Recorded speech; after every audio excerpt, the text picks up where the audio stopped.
नमस्कार। भाषा ज्ञान पर आधारित हमारे चैनल हिंदी जगत में आपका स्वागत है। आज का हमारा वीडियो कक्षा 11वीं की पुस्तक वितान भाग 1 के पाठ राजस्थान की रजत बूंदे पर आधारित है।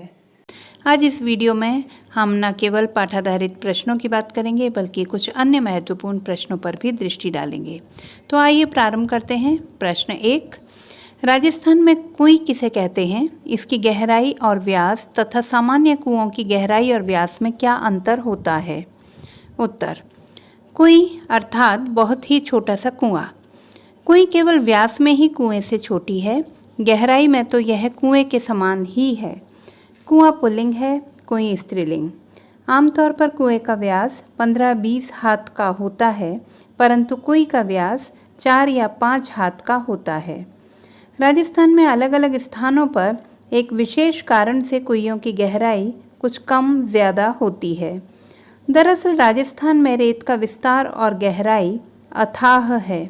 इस मरुभूमि में अनेक स्थानों पर रेत की सतह के नीचे प्रायः 10-15 हाथ से 50-60 हाथ तक नीचे खड़िया पत्थर की पट्टी चलती है।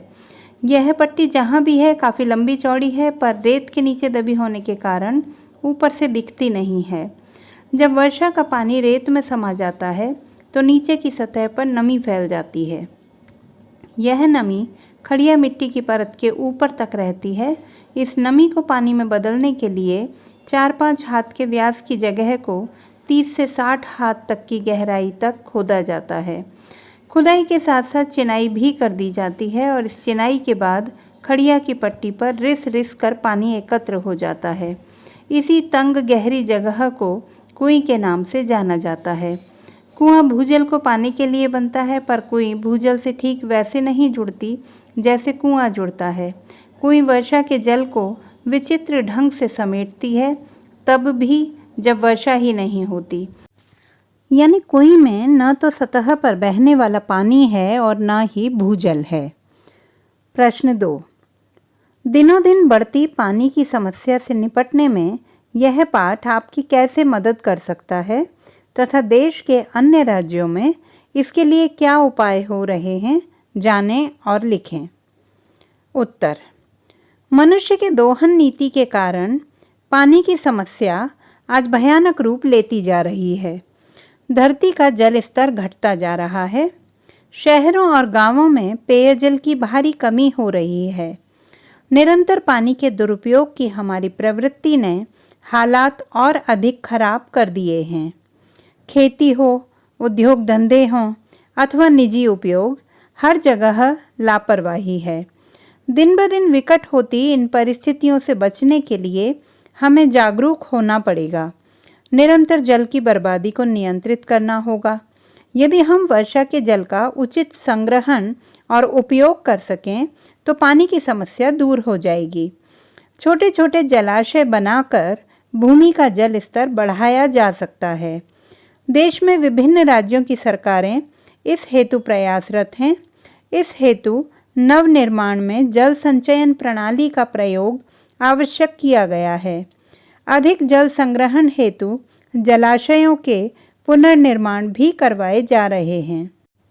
प्रश्न 3, चेजारों के साथ गांव समाज के व्यवहार में पहले की तुलना में आज क्या फ़र्क आया है? पाठ के आधार पर बताइए। उत्तर, कुएं के निर्माण में चिनाई का कार्य करने वाले लोगों को चेजारों या चेलवांजी कहा जाता है। ये लोग कुएं के निर्माण कार्य में दक्ष होते हैं। राजस्थान में पहले इन लोगों का विशेष सम्मान था। काम के समय उनका विशेष ध्यान रखा जाता था। कुएं खोद जाने पर चेलवांजी को विदाई के समय तरह तरह की भेंट दी जाती थी। इसके पश्चात भी प्रथा के अनुसार कुएं खोदने वालों को वर्ष भर सम्मानित किया जाता था। उन्हें तीज त्योहारों में, विवाह जैसे मंगल अवसरों पर नेग भेंट दी जाती थी। फसल आने पर भी उन्हें एक हिस्सा अनाज का दिया जाता था। अब स्थिति बदल गई है। आज उनका सम्मान कम हो गया है। अब उनसे पेशेवर मजदूर की तरह सिर्फ मजदूरी देकर काम करवाया जाता है। प्रश्न 4, निजी होते हुए भी सार्वजनिक क्षेत्र में कुइयों के ऊपर ग्राम समाज का अंकुश लगा रहता है। लेखक ने ऐसा क्यों कहा होगा? उत्तर, कुइयों का निर्माण ग्राम समाज की सार्वजनिक जमीन पर होता है, परंतु उसे बनवाने वाले को ही उसका पानी लेने का हक होता है। यह सार्वजनिक जमीन खड़िया पट्टी से युक्त वह क्षेत्र होता है जहां बरसने वाला पानी ही बाद में वर्ष भर नमी की तरह सुरक्षित रहता है। इसी नमी से वर्ष भर कुइयों में पानी भरता है। नमी की मात्रा वहां हो चुकी वर्षा से तय हो जाती है। अब उस क्षेत्र में हर नई कुई का अर्थ है पहले से तय नमी का बंटवारा। इसी कारण निजी होते हुए भी सार्वजनिक क्षेत्र में बनी कुइयों पर ग्राम समाज का अंकुश लगा रहता है। यदि यह अंकुश न हो तो लोग घर घर कई कई कुई बना लेंगे और सभी को पर्याप्त पानी नहीं मिल सकेगा। प्रश्न 5, कुई निर्माण से संबंधित निम्न शब्दों के बारे में जानकारी प्राप्त करें। पालर पानी, पाताल पानी, रेजाणी पानी। उत्तर, राजस्थान में पानी को 3 रूपों में बांटा जाता है। पालर पानी। पानी का पहला रूप है पालर पानी। यह सीधे बरसात से मिलने वाला पानी होता है। यह धरातल पर बहता है, किसी नदी तालाब आदि में रोका जाता है। काफ़ी पानी ज़मीन के अंदर भी चला जाता है। इस पानी का वाष्पीकरण जल्दी होता है। पाताल पानी। पानी का दूसरा रूप पाताल पानी कहलाता है। जो पानी भूमि में आकर भूजल में मिल जाता है उसे पाताल पानी कहते हैं। यह वही भूजल है जो कुओं, पंपों या ट्यूबवेलों के द्वारा निकाला जाता है। रेजाणी पानी। पालर पानी और पाताल पानी के बीच पानी का तीसरा रूप है रेजाणी पानी। धरातल से नीचे उतरा लेकिन पाताल में न मिल पाया पानी ही रेजाणी पानी है। रेजाणी पानी खड़िया मिट्टी के कारण पाताल पानी से अलग बना रहता है और इसे कुइयों के माध्यम से इकट्ठा किया जाता है। रेजा शब्द का प्रयोग वर्षा की मात्रा को नापने के लिए किया जाता है। इसे इंच या सेंटीमीटर में नहीं बल्कि रेजा में नापा जाता है। अब बात करते हैं कुछ अन्य महत्वपूर्ण प्रश्नों की। प्रश्न 1, कुएं की खुदाई कैसे की जाती है? उत्तर, कुएं का व्यास अत्यधिक कम होने के कारण इसकी खुदाई फावड़े या कुल्हाड़ी से नहीं की जा सकती। इसकी खुदाई बसौली नामक औजार से की जाती है जो कि एक छोटे फावड़े जैसा होता है। इस पर लोहे का नुकीला फल तथा लकड़ी का हत्था लगा होता है। इसकी खुदाई के समय गहराई बढ़ने के साथ भीतर गर्मी बढ़ती जाती है। उस गर्मी को कम करने के लिए ऊपर ज़मीन पर खड़े लोग बीच बीच में मुट्ठी भर रेत बहुत ज़ोर के साथ नीचे फेंकते हैं। इससे ऊपर की ताज़ी हवा नीचे की तरफ जाती है और गहराई में जमा दमघोंटू गर्म हवा ऊपर लौटती है। इससे चेलवांजी को गर्मी से राहत मिलती है। खड़िया पट्टी की सतह आने तक खुदाई की जाती है। प्रश्न 2, खड़िया पत्थर की पट्टी का क्या फ़ायदा है? इसके अलग अलग नाम बताइए। उत्तर, खड़िया पत्थर की पट्टी वर्षा के जल को गहरे खारे भूजल तक जाकर मिलने से रोकती है। क्षेत्र विशेष में बरसने वाला पानी भूमि की रेतीली सतह और नीचे चल रही खड़िया पट्टी के बीच अटक कर नमी की तरह फैल जाता है। खड़िया पट्टी को अलग अलग स्थानों पर अलग अलग नामों से जाना जाता है। कहीं यह चारोली के नाम से, तो कहीं धादड़ो, कहीं धड़धड़ो, तो कहीं बिट्टूरो बल्लियों के नाम से जानी जाती है। कहीं कहीं इसे केवल खड़ी के नाम से भी जाना जाता है। प्रश्न 3, कुई का मुंह छोटा क्यों रखा जाता है? उत्तर, कुई के मुंह को छोटा रखने के 3 प्रमुख कारण हैं। रेत में ज़मीन से पानी की बूंदें धीरे धीरे रिसती हैं। दिन भर में मुश्किल से 2-3 घड़े पानी ही जमा हो पाता है। छोटे व्यास की कुई में धीरे धीरे रिस कर आ रहा यह पानी 2-4 हाथ की ऊंचाई ले लेता है। यदि कुई का व्यास अधिक होगा तो इतनी कम मात्रा का पानी ज़्यादा फैल जाएगा और ऐसे में उसे ऊपर निकालना संभव नहीं होगा। कुई के व्यास का संबंध इस क्षेत्र में पड़ने वाली तेज गर्मी से भी होता है। कुई का व्यास यदि अधिक होगा तो कुई के भीतर का पानी ज़्यादा फैल जाएगा और तेजी से भाप बनकर उड़ जाएगा। कुई का जल पीने योग्य होता है और इसे साफ रखने के लिए उसे ढककर रखना जरूरी होता है। छोटे मुंहों को ढकना सरल होता है कुई को ढकने के लिए सामान्य तौर पर लकड़ी के ढक्कन, खस की पट्टी की तरह घास फूस या छोटी छोटी टहनियों से बने ढक्कनों का प्रयोग किया जाता है। प्रश्न 4, खीप और अरणी क्या हैं? कुई के निर्माण में इनका प्रयोग किस प्रकार किया जाता है? राजस्थान की रजत बूंदे पाठ के आधार पर स्पष्ट कीजिए। उत्तर, खीप एक विशेष प्रकार की घास है जिसके रेशों से रस्सी बनाई जाती है। यह घास राजस्थान के कुछ इलाकों में बहुतायत में पाई जाती है। अरणी एक प्रकार का पेड़ होता है जिसके तने या मोटी टहनियों का प्रयोग कुई बनाते समय किया जाता है।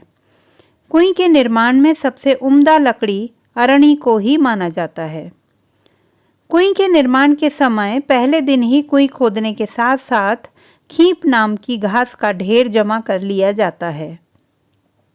चेजारो खुदाई शुरू करते हैं और बाकी लोग खीप की घास से कोई 3 उंगल मोटा रस्सा बटने लगते हैं।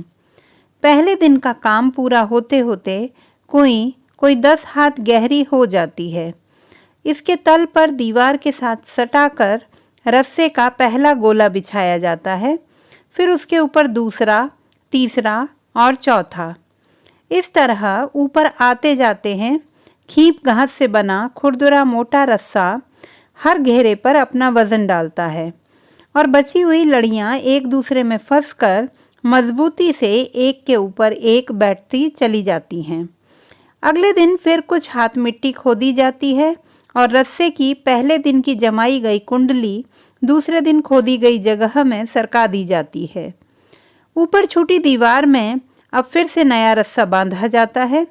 रस्से की कुंडली को टिकाए रखने के लिए बीच बीच में कहीं कहीं चिनाई भी करते जाते हैं।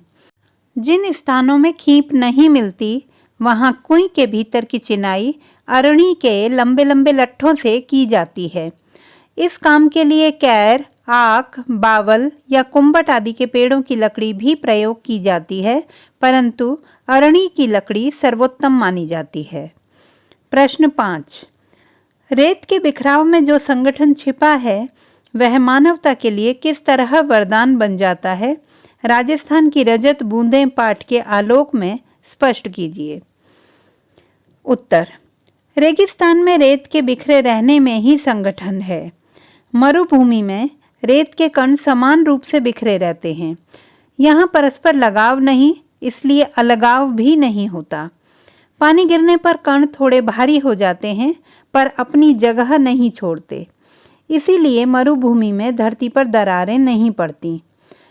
इसके विपरीत मिट्टी के कण परस्पर चिपकते हैं, वह अपनी जगह भी छोड़ते हैं और इसीलिए वहाँ कुछ स्थान खाली छूट जाता है। धरती की संचित नमी इन दरारों से गर्मी पड़ते ही वाष्प बनकर वातावरण में वापस लौटने लगती है, परंतु मरुभूमि में धरती के भीतर समाया वर्षा का जल भीतर ही बना रहता है। एक तरफ थोड़े नीचे चल रही खड़िया पट्टी उसकी रखवाली करती है, तो दूसरी तरफ ऊपर रेत के असंख्य कणों का कड़ा पहरा बैठा रहता है। इस क्षेत्र में बरसी बूंद बूंद रेत में समाकर नमी में बदल जाती है।